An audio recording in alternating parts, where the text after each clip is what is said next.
దేవుని నామానికి మహిమ కలుగునుగాక. దేవునికి స్తోత్రం. మత్తయి సువార్త 7వ అధ్యాయము 7వ వాక్యాన్ని చదువుకుందాం. అడుగుడి మీకు ఇయ్యబడును, అడుగుడి మీకు ఇవ్వబడును, వెదకుడి మీకు దొరుకును, వెదకుడి మీకు దొరకును, తట్టుడి మీకు తీయబడును, తట్టుడి మీకు తీయబడును, అడుగు ప్రతివాడును పొందును, అడుగు ప్రతివాడు పొందును, వెదుకువానికి దొరుకును, వెదకువానికి దొరకును, తట్టువానికి తీయబడును. తట్టువానికి తీయబడును. ఈ వాక్యము అనేక పర్యాయములు ఈ యొక్క సువార్తలో మనం చదువుకొని ఉన్నాం. అయితే ఈరోజు పరిశుద్ధ గ్రంథంలో నుండి ఎవరెవరు అడిగి పొందుకున్నారో, ఎవరెవరు వెదకి ఆయన కృపను అనుగ్రహించబడిందో, ఎవరెవరు మోక్ష ద్వారము ఎవరెవరికి తీయబడిందో, ఈ 3 విషయాలు కొంచెం క్షుణ్ణంగా తెలుసుకుందాం. అడుగుడి మీకు ఇవ్వరు. అడిగారు అనేకులు, పొందుకొని ఉన్నారు చాలామంది. వాళ్ళల్లో ఒక ఘనమైనటువంటి ఒక స్త్రీ అడిగి పొందుకుంది. కారణం ఏంటి అంటే, ఆమె పడుతున్నటువంటి వేదన, ఆమె పడుతున్నటువంటి మనోదుఖము, ఆమె పడుతున్నటువంటి అనేక విధమైనటువంటి సమస్యల్లో మనశ్శాంతి లేక చనిపోవాలన్నటువంటి భయంకరమైన స్థితిలోకి వెళ్ళి భోజనం మానేసి అన్నాహారం లేకుండా ఎంతో శ్రమను, బాధను అనుభవిస్తా ఉంది ఆమె. ఇలాంటి పరిస్థితులలో ఆమెను ఆదరించేవారు కరువైపోయారు. దుఃఖంలో మునిగిపోయి ఇక ఏమి చెయ్యాలో, ఎలాగ బ్రతకాలో తెలియని పరిస్థితులలోనికి వెళ్ళిపోయి, ఇక నాకు దిక్కు, నాకు ఆదరణ, నా పరిస్థితి ఏదైనా ఉందంటే కానీ నా దేవుడు తప్ప వేరొకరు కాదు అని ఒక దృఢమైన నిర్ణయంతో దేవుని సన్నిధికి వెళ్ళిపోయింది. గమనించండి, ఒక మనిషికి ఆదరణ ఎక్కడ దొరుకుతుంది? ఒక మనిషికి ఆ ఆదరణ కలిగిన మాటలు ఎక్కడ దొరుకుతాయి? ఒక మనిషికి తన జీవితంలో ఉన్నటువంటి ఆ లోటు ఏదైతే ఉందో దాన్ని తీర్చి నెరవేర్చగలిగినది ఎవరైనా ఉన్నారు అంటే దేవాది దేవుడు మాత్రమే. ఈమె ఆ దేవుడి సన్నిధికి వెళ్ళిపోయి ఆ దేవుడికి మొరపెట్టుకుంటా ఉందంట. మొరపెట్టుకుంటా ఉంది. ఏమని మొరపెడుతుంది? అడుగుడి మీకు ఇవ్వబడును అనే మాట గురించి చెప్తున్నాను. ఆమె ఏమని మొరపెడుతుందో మొదటి సమూయేలు గ్రంథము 1వ అధ్యాయము 11వ వాక్యం చదివితే మనకు అర్థమవుతుంది. సైన్యములకు అధిపతియగు యెహోవా, సైన్యములకు అధిపతియగు యెహోవా, నీ సేవకురాలనైన నాకు కలిగియున్న శ్రమను చూసి, కలిగినటువంటి ఈ శ్రమను చూసి నీ సేవకురాలనైన నన్ను మరొక జ్ఞాపకం చేసుకొను. నీ సేవకురాలనైన నాకు ఒక పిల్లను దయచేసిన ఎడల, ఒక మగ పిల్లవాడిని దయచేసిన ఎడల వాని తల మీదకి. చాలు. గమనించండి, అడగటములో కూడా ఆమె ఏది అవసరమో అదే విషయాన్ని అడుగుతుంది. నిస్సందేహంగా ఇక సందేహం లేదు. అయ్యా నీవు నాకు సంతతిని దయచేయి, అది కూడా మగ పిల్లవాడిని అనుగ్రహించు. ఎందుకంటే ఆ రోజుల్లో ఆడపిల్లలు సేవ చేసే పరిస్థితి లేని దినాలు. అందుకోసమని ఈమె మగ పిల్లవాడిని ఇవ్వయ్య, నాకు మగపిల్లాన్ని నువ్వు నాకు ఇస్తే నా మొర ఆలకించి, ఎందుకంటే నీ వాక్యం చెప్తుంది కదా, అడుగుడి మీకు ఇవ్వబడును అని నేను అడుగుకుంటున్నాను. ఒక మగపిల్లాన్ని ఇస్తే నా నింద తొలగిపోద్ది, నాకు గొడ్రాలన్న నింద తొలగిపోద్ది.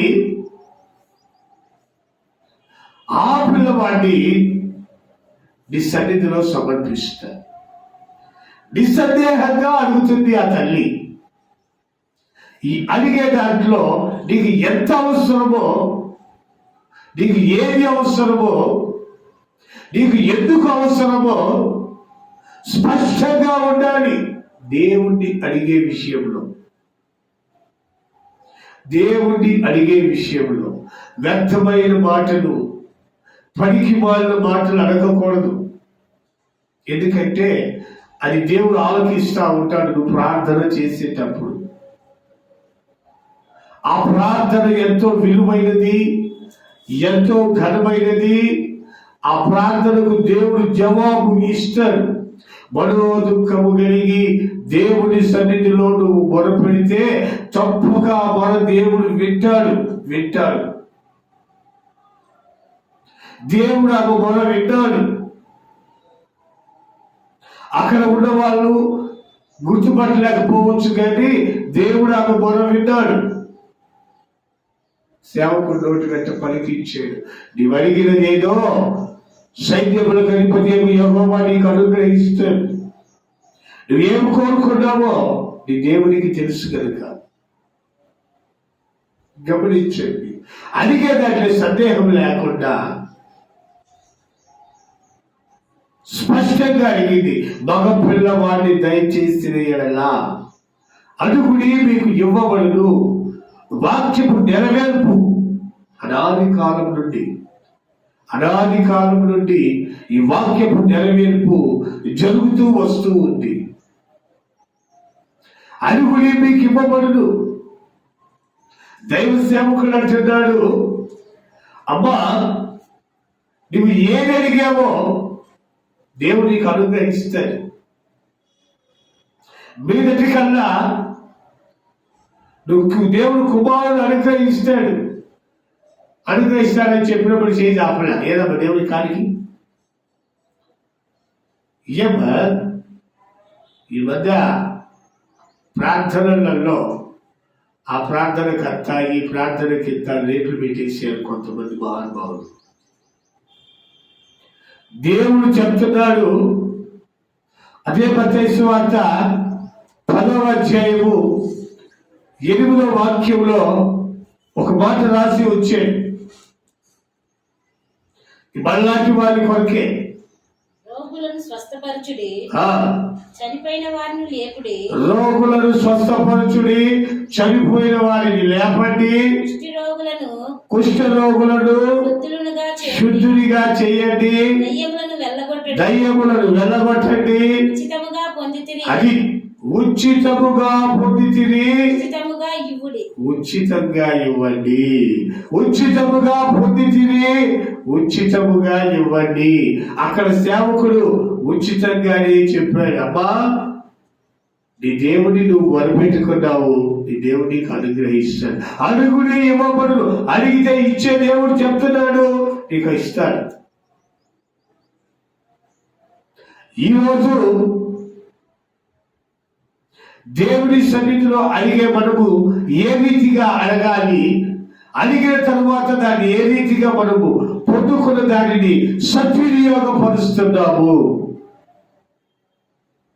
కొందరికి ప్రవచనము చెప్పే వరకు, కొందరికి స్వస్థపరిచే వరకు, కొందరికి ఆత్మ వరముల యొక్క అన్య భాషలకు అర్థము చెప్పే వరకు రకరకాలుగా దేవుడి యొక్క ఫలాలు ఈరోజు అనుభవిస్తున్నారు దేవుని బిడ్డలు. అనుభవించే మనము వాటిని సక్రమైన రీతిలో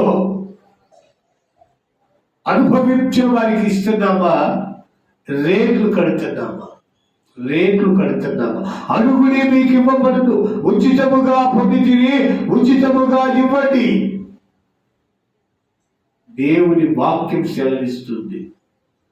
అడుగుడి మీకు ఇవ్వబడదు. ఎంతో మంది పొందుకొని ఉన్నారు, దేవుని వరాలు పొందుకున్నారు, దేవుని ఆశీర్వాదాలు పొందుకున్నారు, దేవుని యొక్క కృపను పొందుకున్నారు, దేవుని యొక్క ఆలోచన నియమ నిబంధనలు పొందుకున్నారు, అనుసరిస్తున్నారు. కానీ సాతాను కొంతమందిని సులువుగా చిక్కులు పెట్టేటువంటి స్థితిలోనికి లాగుతూ ఉన్నాడు. ఏమిటి? నువ్వు బ్రతకొద్దా? నీ పిల్లలు బ్రతకొద్దా? నీ కుటుంబం బ్రతకొద్దా?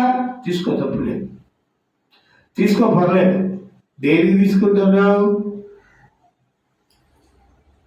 ఒక ఆయన చెప్పాడు, దాని మంచి బలం గల ప్రార్థన. నేను ప్రార్థన చేస్తే ఏదైనా జరిగింది. ప్రార్థనకు 50,000 ఇవ్వాలి, ప్రార్థనకు 20,000 ఇవ్వాలి.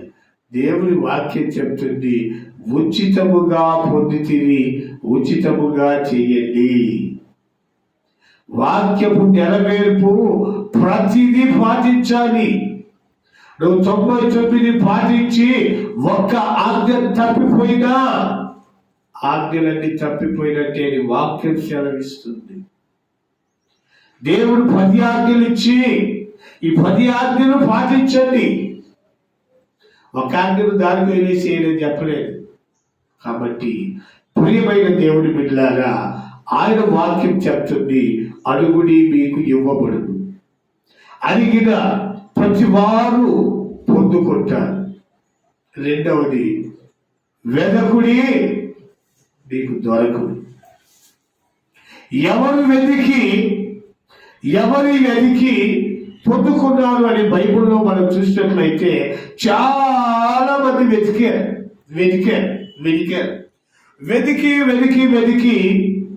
కొంతమంది ఏమో పొందుకున్నారు, కొంతమంది ఏమో పొందుకోలేకపోవటానికి కారణం ఏంటంటే వారి యొక్క బుద్ధి లేని తనము అని రాసింది బైబిల్. బుద్ధి గల కన్యలు పెళ్లి కుమారుని ఎదుర్కొన్నారు, పెళ్లి కుమారుతో కూడా వెళ్ళారు. బుద్ధి లేని కన్యకలు ఎదుర్కొనలేకపోయారు, వెలివేయబడ్డారు. కారణం ఏమిటి అనే ఆలోచన మనం చేసినట్లయితే, వెదికే దాంట్లో లోపం ఉండకూడదు. ఆమె అడిగే దాంట్లో సందేహం పెట్టలేదు. ఎవరో ఒకళ్ళయ్యా, నా గొడ్రాలంటే ఎంత పోతే చాలు, ఆడపిల్లైనా మగ పిల్లలైనా అది నీ ఇష్టం లేని నిస్సందేహంగా సందేహపడుతూ అడగలేదు. మగ పిల్లవాడిని ఇస్తే వాడిని నీ సేవలో వాడతాను, నీకు సమర్పించేస్తాను. అనేకులకు నీ రక్షణ సువార్తను ప్రకటించేవాడిగా, రాజులను అభిషేకించేవాడిగా, దైవ సేవకుడిగా, ప్రార్థన యోధుడిగా వదిలిపెడతాడు. తల్లి ప్రార్థన మొదటి పెట్టయితే ఆయన త్యాగము రెండవ పెట్టు. ఎందుకంటే తల్లి ప్రార్థన ద్వారా పిల్లల యొక్క జీవితాలు కట్టబడతాయి అనేది సర్వసాధారణంగా మనం తెలుసుకునే విషయం. తల్లి ప్రార్థన పొర్రాలయ్యుంటే ఆ బిడ్డల జీవితం ఆశీర్వాదకరంగా దైవ మార్గాలలో, దేవుని మార్గంలో నడిపించబడతారు. జాన్ వెస్లీ గారు అని పెద్ద పాస్టర్ గారు, తల్లి ప్రతిరోజు తెల్లవారుజామున ఆ బిడ్డల తల దగ్గర మోకరించి ప్రార్థన చేసేదంట. ఆయన మహాసేవకుడిగా తీర్చబడ్డారు. తల్లి ప్రార్థన ద్వారా, ఇక్కడ తల్లి ప్రార్థన చేసి దైవ సేవకుడితో మాట తీసుకొని నిస్సందేహంగా నాకు కుమారుడు అనుగ్రహించమని అడిగి ఇంత ఘనమైన సాక్ష్యాన్ని మనం వింటున్నాం. కారణం ఏంటయ్యా అంటే, ఈ పరిశుద్ధ గ్రంథంలో అడుగుడి మీకు ఇవ్వబడును అని పొందుకున్న వారి పేర్లతో సహా రాసి ఉంచారు. అయితే ఈ వెదకుడి దొరుకుతారని ఈ వెదకే వాళ్ళు, చీకట్లో వెదకిన వాళ్ళు ఉన్నారు. నేను పట్టుకొని నా ప్రాణ ప్రియుడిని వెదకుతున్నానని పరమగీతంలో రాయబడి ఉంది. నేను మంచం మీద పట్టుకొని నా ప్రాణ ప్రియుడిని వెతుకుతున్నాను. నువ్వు పట్టుకొని నిద్రపోతువై, సోమరిపోతువై నువ్వు ప్రాణప్రియుడిని ఎక్కడ వెతుకుతావు? అయితే ఒక ఆమె తెల్లవారుజామునే యేసయ్యను వెతుక్కుంటూ బయలుదేరిందంట. తెల్లవారుజామునే, ఆదివారము వేకువ జామునే యేసయ్యను వెతుక్కుంటూ ఎక్కడికి వెళ్ళిందో తెలుసా? మృతులు ఉండేటువంటి సమాధుల తోటకు వెళ్ళింది. అయితే ఆయన సజీవుడు, అయిన దేవుడు సజీవుడిగా లేచి ఉన్నాడు. ఆమె అక్కడికి వెళ్ళి ఆశగా వెతుక్కుంటుంది. చదువుతారన్నమాట, చదవండి. యోహాను సువార్త 20వ అధ్యాయము 15వ వాక్యంలో ఉంటుంది. యోహాను సువార్త 20వ అధ్యాయము 15వ వాక్యము. అమ్మా అమ్మా ఎందుకు ఏడ్చుచున్నావు? ఎందుకు ఏడ్చుచున్నావు? ఎవరిని వెదకుచున్నావు? ఎవరిని వెదకుచున్నావు అని ఆమెను అడగగా ఆమె ఆయన తోటమాలి అనుకొని, ఆయనను చూసి తోటమాలి అనుకొని, అయ్యా నీవు ఆయనను మోసుకొని పోయిన ఎడల, ఆయనను మోసుకొని పోయిన ఎడల ఆయనను ఎక్కడ ఉంచితివో చెప్పుము, నాకు చెప్పుము. యేసు ఆమెను చూసి మరియా అని పిలిచాడు. ఆమె ఆయన వైపు తిరిగి ఆయనను హెబ్రీ భాషలో రబ్బూని, బోధకుడా అని అర్థం. రబ్బూని, బోధకుడా, నేను ఎదికేది నిన్నేనయ్యా.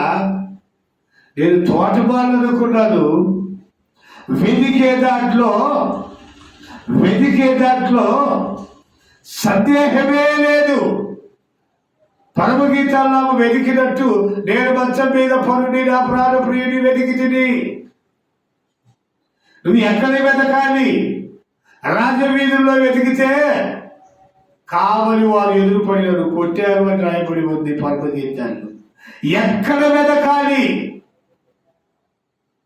సజీవుడైన దేవుణ్ణి ఆయన ఉన్న ప్రదేశంలో వెతుకుతుంటే, సజీవుడైన దేవుణ్ణి మృతులలో ఎందుకు వెతుకుతున్నారు? కానీ ఆమె వెతుకులాటలో పెద్దల కడ లేచి, ఆదివారము పెద్దల కడ లేచి ఆమె వెతకటం ప్రారంభించింది. వెతకితే నీవు నిత్య మహిమను కనుగొంటావు. వెతకితే నీవు నిత్య జీవాన్ని కనుగొంటావు. వెతకకపోతే ఈ లోకములో ఉన్నటువంటి ప్రతి మనిషి వెతకాలి.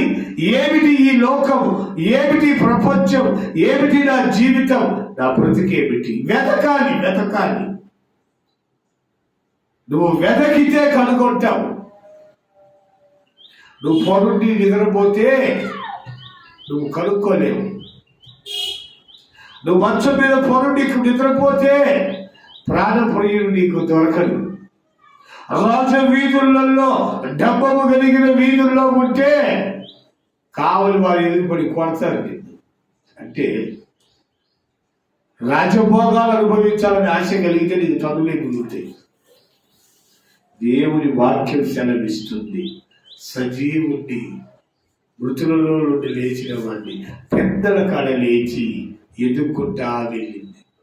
వెతకుంటా వెళ్ళిన ఆమె సజీవుడైన దేవుణ్ణి మొట్టమొదటిగా చూసిన స్త్రీగా మిగిలిపోయింది.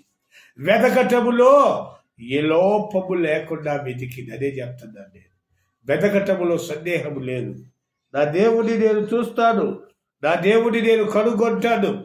సందేహము లేకుండా వెతికింది నిత్య మహిమను కనుగొన్నది.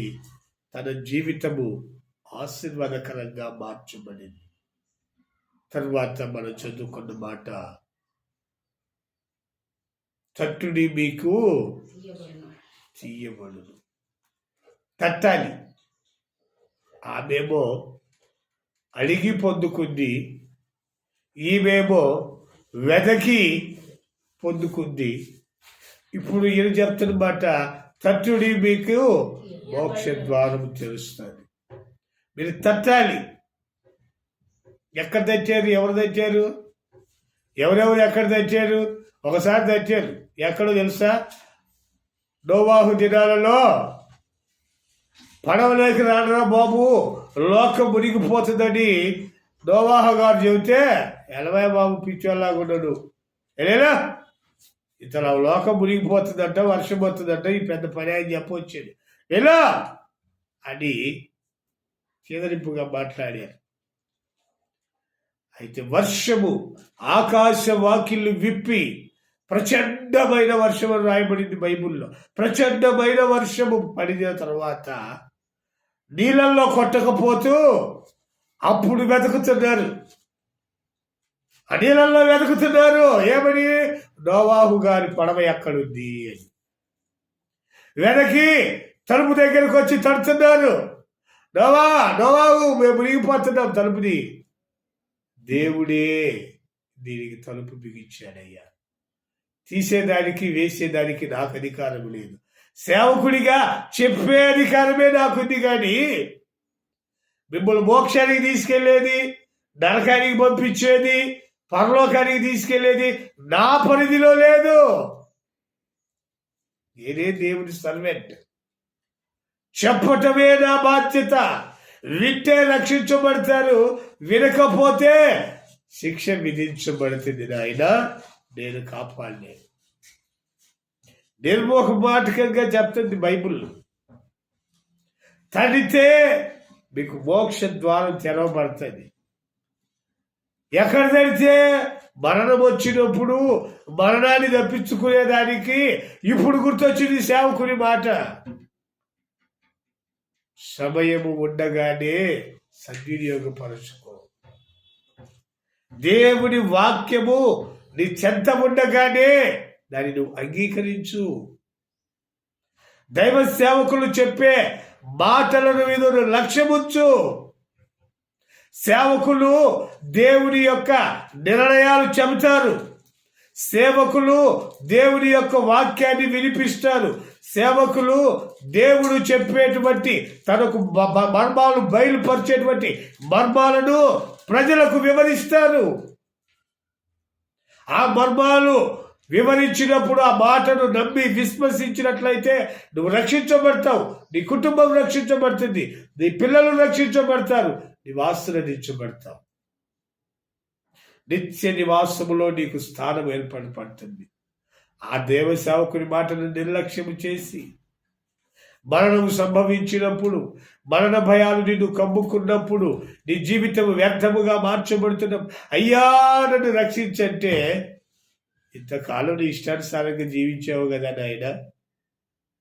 అపవాది క్రియలు చేసావు కదా, నీ పొరుగు వారిని దోచుకున్నావు కదా, నీ పొరుగు వారిపై అబద్ధ సాక్షిగా నిలిచావు కదా, దేవుని యొక్క మాటను దేన్ని నువ్వు లక్ష్య పెట్టలేదు కదా.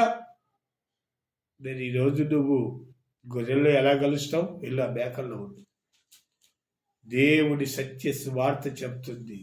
దైవ సేవకుని మాటను ఆ రోజు వాళ్ళు లక్ష్య పెట్టి విని ఉంటే వారికి ఆ గతి పట్టేది కాదు, మరణించే వాళ్ళు కాదు, జీవముతో నిలబడేవారు.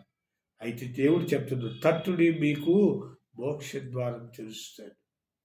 తట్టిన వారు మోక్ష ద్వారం తెరవబడి అందులోనికి ప్రవేశించారు. నీతిమంతులు అందులోనికి ప్రవేశిస్తారు. అవినీతిని చేసేవారు మోక్షంలోనికి ప్రవేశించలేరు. ఆయన చెప్తున్నాడు, నువ్వు రావాలని ఆశ కలిగి ఉంటే నీకు మోక్ష ద్వారం తెరవబడి ఉంటుంది.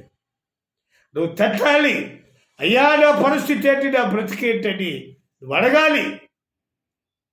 నన్ను కాపాడయ్యా, నా కుటుంబాన్ని కాపాడు, నా పిల్లల్ని కాపాడు, నా బంధువులను కాపాడు, నా ఇరుగు పొరుగు వారిని కాపాడు, నా స్నేహితులను కాపాడు. నువ్వు అనేకుల కొరకు ప్రార్థించాలి, యాచించాలి, కృతజ్ఞతాస్తుతులు చెల్లించాలి.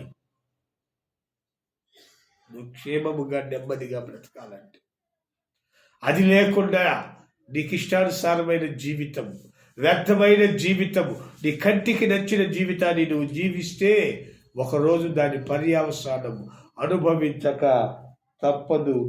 ప్రియమైన దేవుని బిడ్డలారా, ఈ మధ్యాహ్న కాల సమయంలో దేవుడు మనతో మాట్లాడుతున్నటువంటి మాట ఏమిటంటే, తట్టుడి మీకు మోక్ష ద్వారం తెరుస్తాడు, తెరిచి ఉంచాడు. ఈ రోజున అనేకుల కొరకు మోక్ష ద్వారాన్ని తెరచి ఉంచాడు. ప్రకటన గ్రంథం చదవండి ఒకసారి.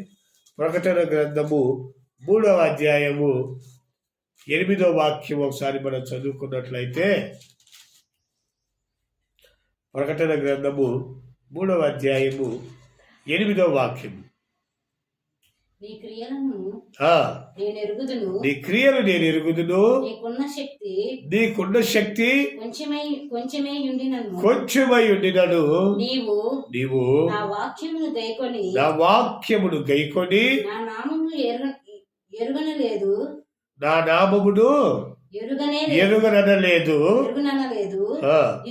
ఇదిగో తలుపు నీ ఎదుట తీసి ఉన్నాను, దానిని ఎవడును వేయనేరడు. నువ్వు తలుపు తడతాను అంటున్నావు నాయన. నువ్వు నీ శక్తి నాకు తెలుసు, నీ బలము నాకు తెలుసు, నువ్వు ఎంత మాత్రం తడతావో నాకు తెలుసయ్యా. ఆ రోజు పాపం నోవాహు దినాల్లో శక్తి కొలది, బలము కొలది పడవ ఏడుదో ఎత్తుక్కొని వచ్చి తలుపు కొట్టారయ్యా. ఆ బలాఢ్యులంతా నీళ్ళలో కలిసిపోయారయ్యా. నీ శక్తి తెలుసు, నీ బలము తెలుసు, నువ్వు ఎంత భక్తిపరుడువో తెలుసు నాయన. అయితే నేను చెప్తున్న మాట ఏంటి తెలుసా? నువ్వు తలుపు తట్టడం కాదు, తలుపు నీ ఎదుట తీసి ఉంచి ఉన్నాను, దాన్ని తెరచాను. తలుపు తట్టాల్సిన పనిలే. ఆయన మన హృదయం అనే తలుపు దగ్గర నిలబడి తడతా ఉంటాడని బైబిల్ చెప్తా ఉంది. ఆయనేమో తట్టుడి మీకు మోక్ష ద్వారం తెలుస్తుందని ఆయన చెప్తుంది. అందుకే ఆయన అంటున్నాడు, మీరు తట్టినా కూడా మీకు కఠినమైన హృదయాన్ని తెరవరు. అయితే ఈ మోక్ష ద్వారము తలుపు ఈ తీసి ఉంచి ఉన్నాడు, దాన్ని ఎవ్వడు వేయలేరడు. తెరచిందే మీ కొరకు, ప్రవేశించండి అందులో. ఇది కృపాయుగంలో ఉన్నాం మనం. ఎవరైతే యేసు ప్రభు రక్షకుడని నోటి ద్వారా అంగీకరించి తన హృదయమందు విశ్వసిస్తారో వారు రక్షించబడతారు. రక్షించని వాడికి శిక్ష విధించబడుతుంది. మన గొప్ప గొప్ప వాక్యాలు చెప్పాల్సిన పనిలే. దేవుడి వాక్యాన్ని గుర్తుపట్టి ఆయన చెప్తున్నాడు, ఇదిగో తలుపుని ఎదుట తెరచి ఉంచి ఉంటాడు, దాన్ని ఎవ్వడు వేయలేడు. ఎవడొచ్చు దాన్ని తలుపు వేయలేడు. కారణం మీ కొరకు తలుపు తెరిచి ఉంచి ఉంచారు. కాబట్టి ప్రియమైన దేవుడి బిడ్డలారా,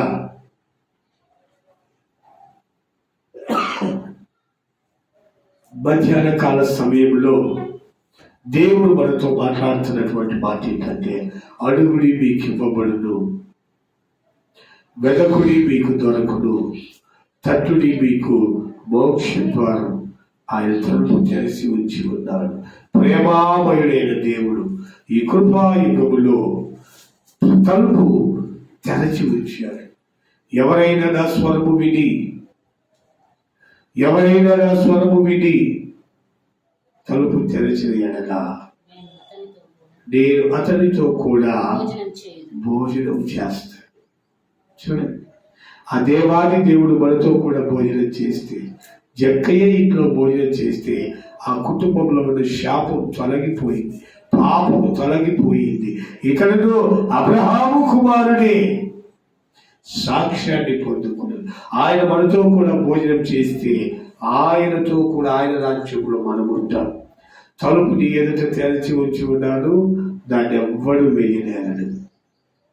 ఇక నువ్వు తట్టాల్సిన పనిలే, తెలిసిపెట్టి ఉంచాడు ఆయన. వాక్యము విలువైనది, ఘనమైనది, పరిశుద్ధమైనది, పవిత్రమైనది. ఈ వాక్యాన్ని అనుసరించే వారికి జీవబుద్ధి, ఈ వాక్యాన్ని అనుసరించి నడిచే వారికి పరిశుద్ధత ఉంటుంది. ఈ వాక్యాన్ని అనుసరించే వారికి శాపము దరిచేరదు. ఈ వాక్యాన్ని అనుసరించే వారికి దరిద్రత ఉండదు. ఈ వాక్యం అనుసరించిన వారికి ఐశ్వర్యం లభిస్తుంది. ఎందుకంటే యెహోవా ఇచ్చు ఆశీర్వాదము ఐశ్వర్యం ఇస్తుంది. ఒకరి కష్టార్జితము వలన ఎవడును కూడా ఐశ్వర్యవంతుడు కాలేడు అని దేవుని వాక్యం చెప్తుంది. అయితే యెహోవా ఇచ్చు ఆశీర్వాదము ఐశ్వర్యం ఇస్తుంది. కాబట్టి ఈ మధ్యాహ్న కాల సమయంలో దేవుడు మనతో మాట్లాడుతున్న మాట, అడుగుడి మీకు ఇవ్వబడును. అడిగిన తల్లి పొందుకున్నది, నిస్సందేహముగా అడిగింది. పొందుకొని రాజులను అభిషేకించేటువంటి మహాసేవకుడిని ఆ తల్లి గర్భంలో నుంచి దేవుడు అనుగ్రహించాడు. తల్లి ప్రార్థనలో ఉంటుంది ఆ శక్తి, తల్లి ప్రార్థనలో ఉంటుంది ఆ బలం. తల్లి ప్రార్థన ఒక కుటుంబాన్ని కడతాది, ఒక బిడ్డల జీవితాన్ని తీర్చిదిద్దుతుంది, మహాసేవకుడిగా నిర్ణయిస్తుంది తల్లి యొక్క ప్రార్థన. మా అమ్మ ప్రార్థన చేసింది, మన స్థితి బాగోలేని స్థితిలో దేశాలు బట్టి వెళ్ళిపోతే నేను మా అమ్మ కన్నీరు మున్నీరుగా ప్రార్థిస్తూ ఉంటే దేవుడి దర్శనం చూసిందంట. ఏడుస్తా ప్రార్థన చేస్తుంది. ఏదో ఆమెకు తెలిసిన చిన్న ప్రార్థన చేస్తా ఉంటే దేవుడు కనికరించి కొంతకాలానికి నేను తిరిగి వచ్చి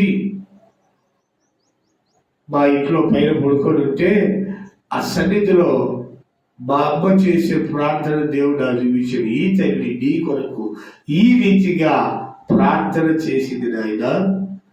నువ్వు లోకంలో కలిసిపోతున్నావు, లోకాశల వైపు వెళ్ళిపోతున్నావు, దేవుని స్థితిలో నీవు లేవు. నీ తల్లి చేసిన ప్రార్థన చూడు అని ఆ దేవుని సన్నిధిలో మా అమ్మ చేసిన ప్రార్థనను దేవుడు నా కళ్ళకు చూపించాడు.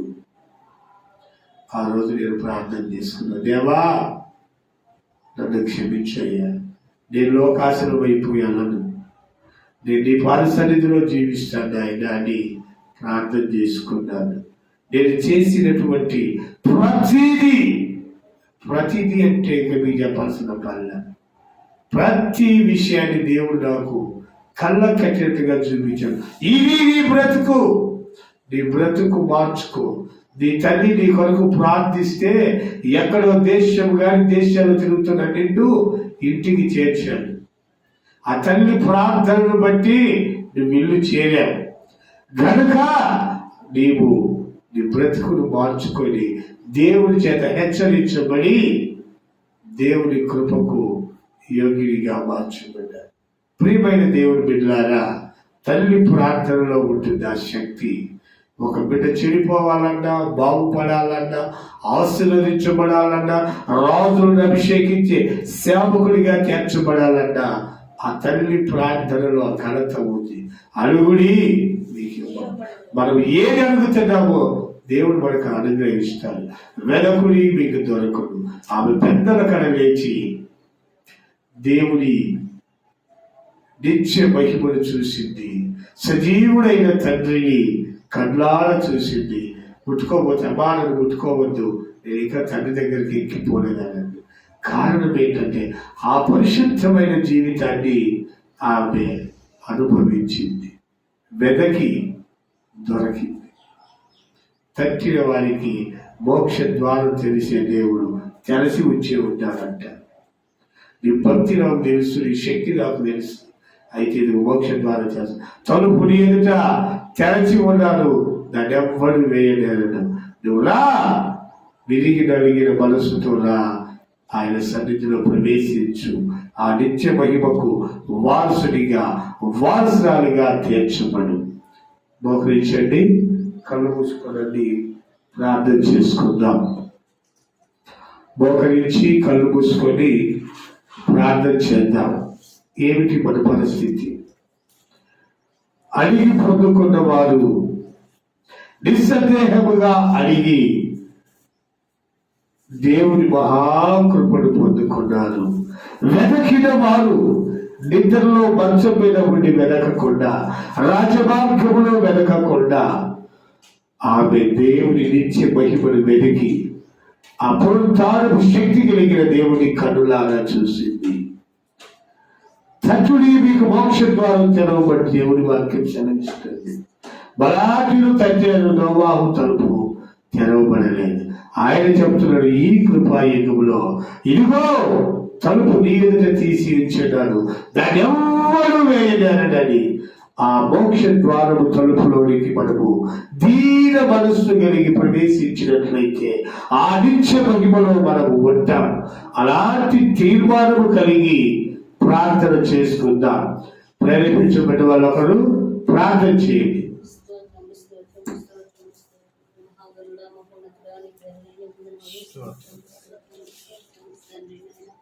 అయ్యా నాయన, ఎంతో ఆదరణ కలిగిన నీ వాక్యాన్ని మాకు వినిపించిన విధానాన్ని బట్టి నీకు స్తోత్రము తండ్రి నాయన. అడుగుడి మీకు ఇవ్వబడును అన్నావు తండ్రి నాయన. అయ్యా తండ్రి, ప్రార్థన పిల్లల్ని మారుస్తుందన్నావు తండ్రి నాయన. నీకు స్తోత్రము నాయన. అనేక మంది యవనస్తుల గురించి నాయన తమ తల్లులు ప్రార్థించుటకు కృప చూపించండి తండ్రి నాయన.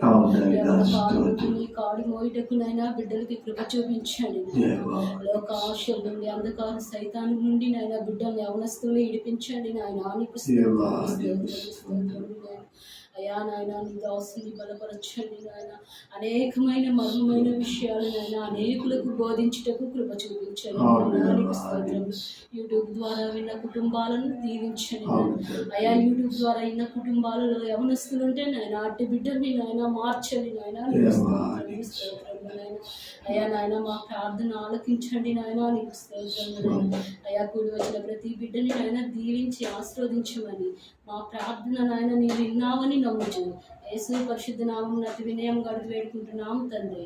ఆమేన్. దేవుడు మన ప్రార్థన అంగీకరించి ఆయన కృపగల హస్తాన్ని చాపి ఈ దినపు ప్రార్థనలో పాల్గొన్న ప్రతి ఒక్కరిని దేవుడు ఆశీర్వదించి, రాలేక వెనుకబడి వెళ్ళిన దేవుడు ఆయన కృపతో నడిపించి, అలాగే రైల్వే స్టేషన్ ఖాళీలో ఉన్న దేవునికి బిడ్డ కుటుంబాలను, ఎస్టేట్లో ఉన్న దేవుని బిడ్డ కుటుంబాలు, సుందరయ్య ఖాళీలో ఉన్న దేవుని బిడ్డ కుటుంబాలు, డ్రైవర్స్ ఖాళీలో ఉన్న దేవుని బిడ్డ ప్రతి ఒక్కరి దేవుడు ఆశీర్వదించి ఆయన కృప చేత నడిపించలాగా స్తోత్రాలు చెల్లిద్దాం.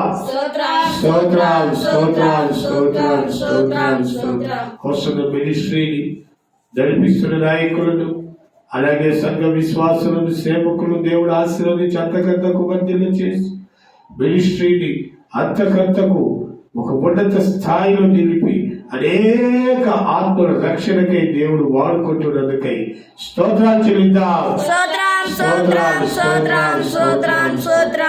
ఆయన పేరు మన మందిరాన్ని దేవుడు జ్ఞాపకం చేసుకుని ఇంకా జరగవలసిన పనులు జరిగించి, ఆ గేట్ల పనులు జరిగించి, ఫుల్ పీట్ కట్టుబడి దానికి మండపరపు, ఇక అక్కడ ఆరాధన జరిగేటట్టు మందిరము ప్రారంభోత్సవం వీటన్నిటిలో దేవుడు ఆయన కృపను అనుగ్రహించి ఆయన కృప చేత సమస్తమును జరిగించి నిత్య మహిమకు వారసులుగా తీర్చిదిద్దులాగున ఆయన కృపా సమృద్ధితో నింపినందుకై స్తోత్రాలు చెల్లిద్దాం. ప్రార్థించుకుందాం. పరిశుద్ధుడా, జీవాధిపతి, కృప కలిగిన దేవ, దయగలిగిన తండ్రి, నీ కృపాతిశయము చొప్పున నాయన ఈ రీతిగా మీరు నీ వాక్యం ద్వారా మీరు మాట్లాడారు. అందును బట్టి నీకు స్తోత్రం నాయన. తల్లి ప్రార్థనను బట్టి నా తండ్రి బిడ్డ జీవితాలు ఆధారపడి ఉంటాయని నీ వాక్యంతో మీరు మాట్లాడే విధానాన్ని బట్టి నీకు స్తోత్రం నాయన. అడుగుడి మీకు ఇవ్వబడునని ఏమి అడుగుచున్నామో అది నీ నామ ఘనత మహిమ కొరకు అడిగే కృప దయచేయండి నాయన. నీకు స్తోత్రం. అదే విధంగా నాయన ఇదిగో తలుపు నీ ఎదుట తెరిచి ఉన్నది, దాన్ని ఎప్పుడు వేయలేదు కనుక నాయన ఆ మోక్ష ద్వారం వైపు మేము అడుగులెడుతూ ఇంకా మాలో ఏదైనా మంచి పడతా నాకు నీకు అసాయాసకరమైన దైవ ఈక్షను తొలగించి ఇంకా పరిశుద్ధపరచండి, పవిత్రపరచండి. నిలిచే మహిమలోనికి మమ్మల్ని చేర్చండి నాయన. నీకు స్తోత్రం. అయ్యా ఇక్కడ కూడిన ప్రతి బిడ్డలు మీరు దీవించండి. శబ్ద యంత్రం ద్వారా బిడ్డలు మీరు ఆశీర్వదించండి. ఈ యూట్యూబ్ ఛానల్ ద్వారా అనేకులు ఈ వాక్యం వింటుండగా ఈ వాక్యం ద్వారా అనేక హృదయాలు కదిలించండి నాయన. నీకు అనేకులకు పరిశుద్ధత అలాగే దీవెన ఆశీర్వాదాన్ని మీకు అనుగ్రహించి ఈ నిత్య మహిమకు అనేకులు వారసులుగా మార్చుటకు అయ్యా మీ చిత్తమైతే మమ్మల్ని సేవకులుగా ఒక్కరు వాడుకొని ఈ యొక్క ఆదివారపు దీవులతో నింపి పంపమని యేసయ్య పరిశుద్ధ నామం పేరట అడిగి ప్రార్థించి వినయముగా వేడుకొనుచున్నాము పరమ తండ్రి. ఆమేన్. దేవునికి స్తోత్రం. హల్లెలూయా. దేవునికి స్తోత్రం. అందరికీ వందనాలు.